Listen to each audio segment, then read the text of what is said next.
Everything we as human beings have created on this planet was essentially first created in our minds. All that you see, which is human work on this planet, first found expression in the mind, then it got manifested in the outside world. So one thing we need to understand is, the wonderful things that we have done on this planet and the horrible things that we have done on this planet, both have come from the human mind. So if we are concerned as to what we create in this world, it's extremely important that first of all we learn to create the right things in our mind, how we keep our minds. If we do not have the power to keep our minds the way we want it, what we create in the world is also going to be very accidental and haphazard. So learning to create our minds the way we want is the basis of creating the world the way we want. There is a wonderful story in the yogic lore. On a certain day, a man took a walk. He went for a long walk. Accidentally, unawares, he walked into paradise. Fortunate, isn't he? He just took a walk and he landed up in paradise. After this long walk, he felt little tired. So he thought, oh, I'm tired, I wish I could rest somewhere. He looked around, there was a nice tree, underneath which there was very cushiony grass. So it was inviting. He went and put his head down there and slept. After a few hours he woke up, well rested, and he thought, oh, I'm well rested, but I'm feeling hungry, I wish I had something to eat. And he thought about all the nice things that he ever wanted to eat in his life. And instantly, all those things appeared in front of him. You need to understand, the service is like that. Hungry people don't ask questions. Food came and he ate. Stomach became full. Then he thought, oh, my stomach is full, I wish I had something to drink. All the nice things that he ever wanted to drink, he thought about it and all of them just appeared in front of him. Drinking people also don't ask questions, so he drank. Now with a little bit of alcohol in him, you know Charles Darwin told you, all of you are monkeys, your tail fell away. Not me, Charles Darwin told you that you were all monkeys and your tail fell away and then you became human. Yes, definitely the tail fell away, but the monkey… In yoga, we always refer to an unestablished mind as markata, which means a monkey. Why we are referring to the mind as a monkey is, what are the qualities of a monkey? One thing about a monkey is, it's unnecessary movement. And another thing about the monkey is, if I say you're monkeying somebody, what does it mean? Imitation. Monkey and imitation have become synonymous. So these two essential qualities of a monkey are very much the qualities of an unestablished mind. Unnecessary movement, you don't have to learn it from the monkey, you can teach it to the monkey. And imitation is full-time job of the mind. So when these two qualities are on, a mind is referred to as a monkey. So this monkey became active within him. He just looked around, thought, what the hell is happening here? I asked for food, food came. I asked for drink, drink came. There must be ghosts around here, and ghosts came. Oh, the ghosts have come, they're going to surround me and torture me, he thought. Immediately the ghosts surrounded him and started torturing him. Then he started screaming in pain and said, oh, they're going to kill me, and he died. Just now he said he's a fortunate being. The problem is he was sitting under a kalpa vriksha or a wishing tree. He asked for food, food came. He asked for drink, drink came. He asked for ghost, ghost came. He asked for torture, torture came. He asked for death, death happened. Now don't go looking for these kalpavrukshas in the forest. You can barely find a tree these days. A well-established mind, a mind which is in a state of samyukti, is referred to as a kalpavruksha. If you organize your mind to a certain level of organization, it in turn organizes the whole system. Your body, your emotion, your energies, everything gets organized in that direction.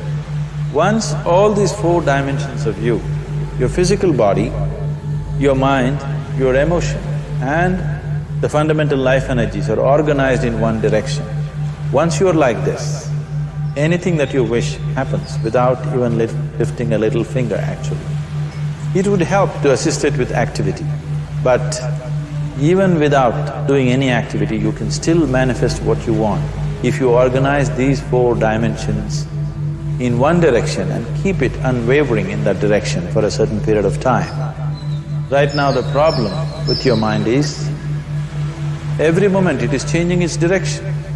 It is like you want to travel somewhere and every 2 steps if you keep changing your direction, the question of you reaching the destination is very remote unless it happens by chance.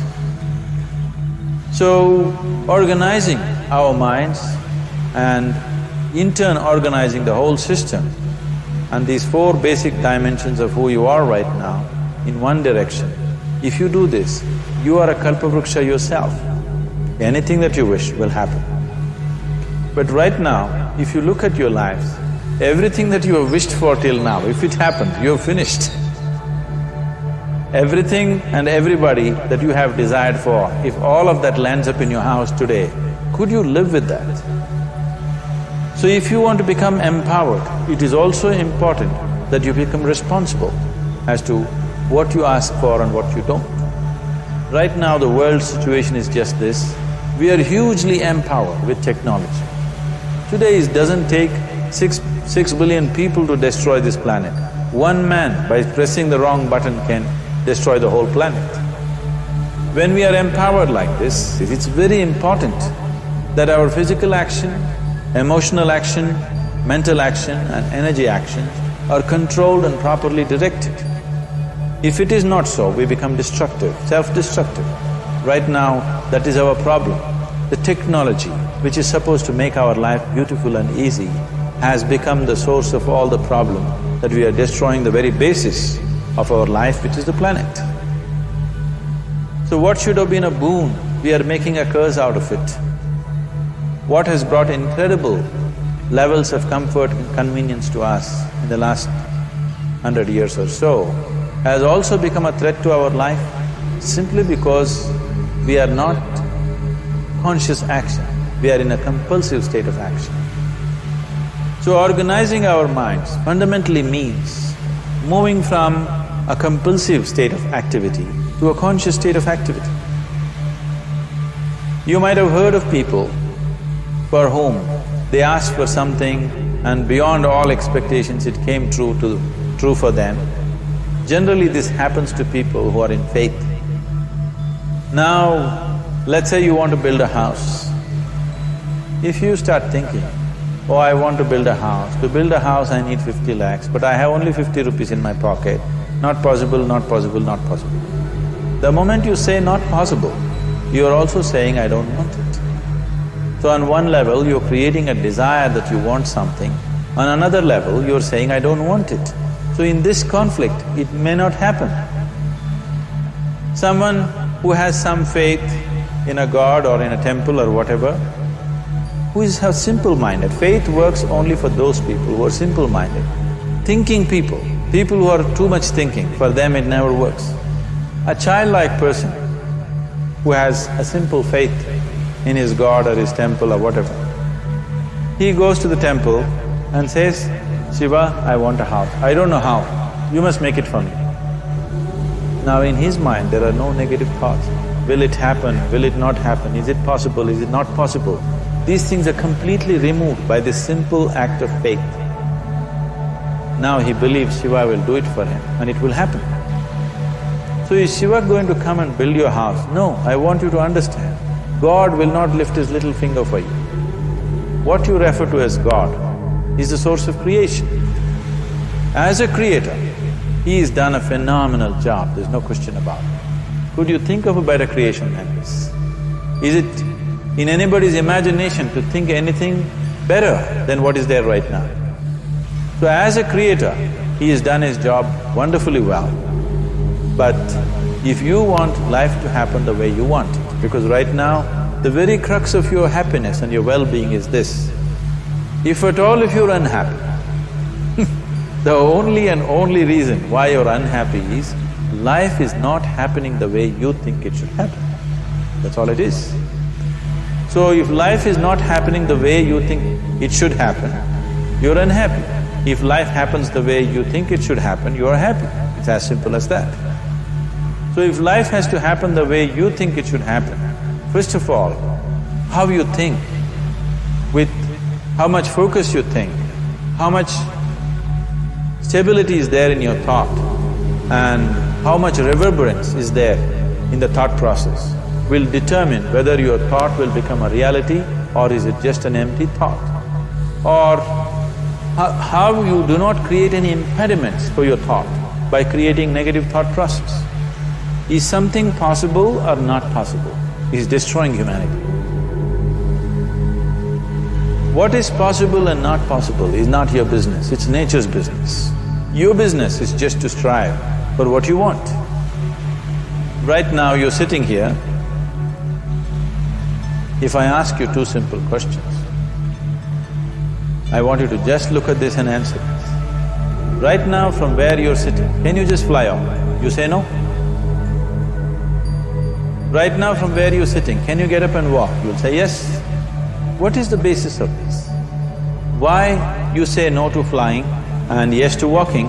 Because past experience of life, many times you've gotten up and walked, never did you fly off.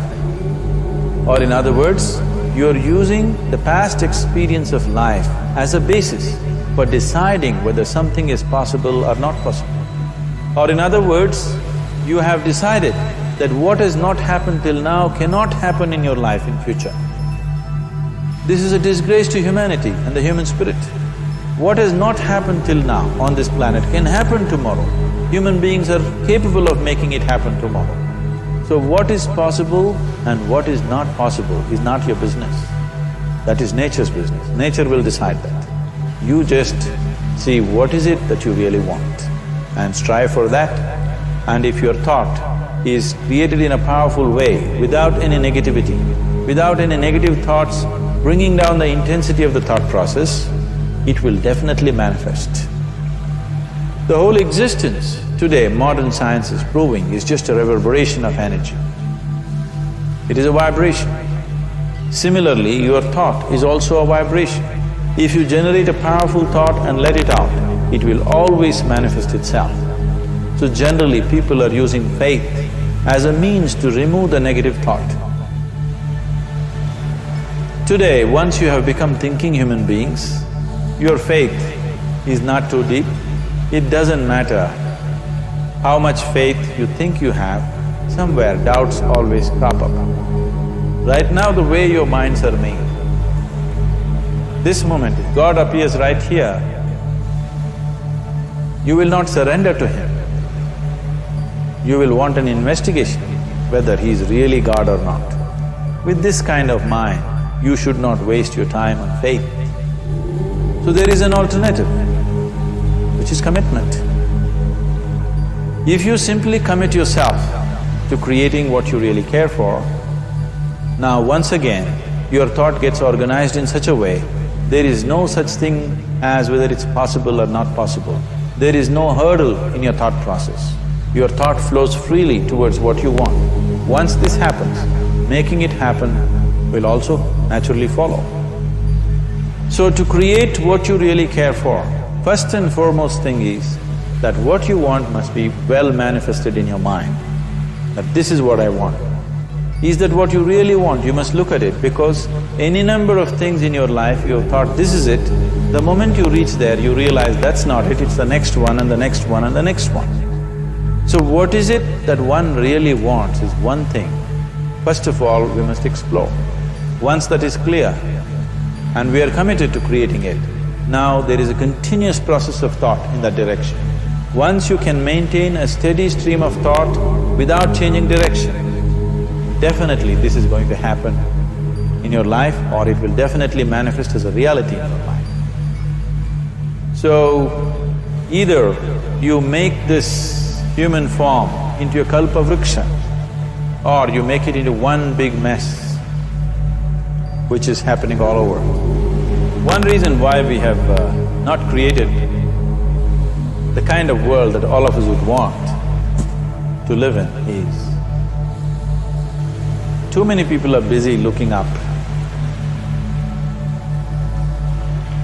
Too many people are interested in other planets. They're not interested in this planet. For every aspect of their life, they're checking out with other planets. And further, too many people are in service of heaven. They're not on service of this earth. I think right now we need people who are in service of this earth, not heaven. I believe if heaven is closer to divine than where we are, if that is so, I believe they're a little more organized than us, they don't need help from us. This has been a major problem on the planet. Anything that is valuable for a human being, anything that is good, the highest aspects of human life have unfortunately been exported to heaven. For example, if you say love, people say God is love. We do not know whether God is loving or not. Human beings are capable of love. It is very, very important that people understand human beings are capable of love, human beings are capable of compassion, human beings are capable of joy and blissfulness. All the good things that are possible for a human being, unfortunately have been exported to heaven. If we want to create the kind of world that we want to, we need to understand whatever you refer to as God, the idea of God has entered our mind only because we have seen creation around us. Because there is creation, we have assumed a creator. God is a great creator. What you refer to as God is the source of creation. That source of creation has not failed us, has done a fantastic job. But now the question is about management. If you want to leave the management in the hands of the Creator, He will manage it in His own way, according to His agenda. But that's not what you want. You want life to happen the way you want it. Now, for example, let's say all of you here are the India soccer team for the next World Cup, and I am the coach. So these next 4 years, everything that you need to know about football is taught to you. Everything that I know about football is poured into you in so many ways. Now, the time to play the match has come. You're on the field and the ball comes near your foot, but you look at me and it's no good. You've seen those coaches sitting there and boiling, nothing happens. Because now, once you're on the field, it's your job. So this is the same thing. The Creator has done a fantastic job. Now you're here. It is for you and me to see how to manage this, how we want it, how to keep this world, how… in what condition would all of us enjoy it best is something that we have to look at.